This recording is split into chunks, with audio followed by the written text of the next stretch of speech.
Batiin na natin ang mga birthday celebrators April 22 para kainan na mga kababayan. May kanyusik pala tayo nagdiriwan ng karawan today.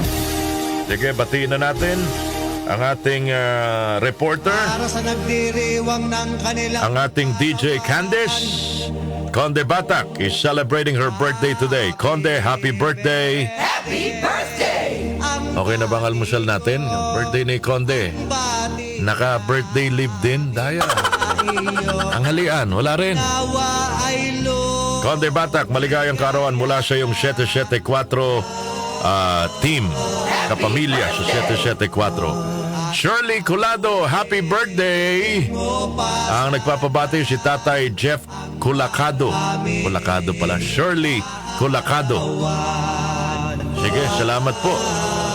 Ganda ng pag-deliver mo ng binabalita mo. Tunay ka.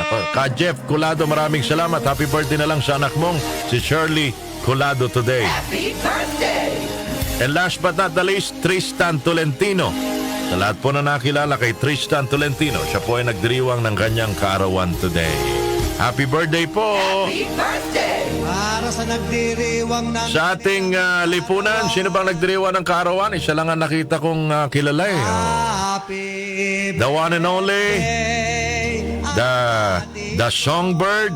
Happy birthday! Kaibigan natin, magkakaroon ng final concert daw si Miss Regine. Baka magre-retiro na. Siyempre, tama na.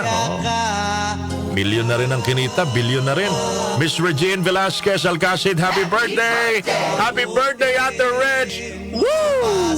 Sana ay mabusog mo kami, Ate Reg! Happy birthday! Sige, sa ibang bansa, sino ba nagdiriwan ng kaarawan? Ito buhay pa, 88 years old today, akalain mo? Yung laging kontrabida, Jack Nicholson. Yan, napakagaling na movie actor, Hollywood actor. Pinanganak April 22, 1937, so 88 years old today, Jack Nicholson. ng kanilang Nakatakot itong kontrabidang ito, mga kababayan.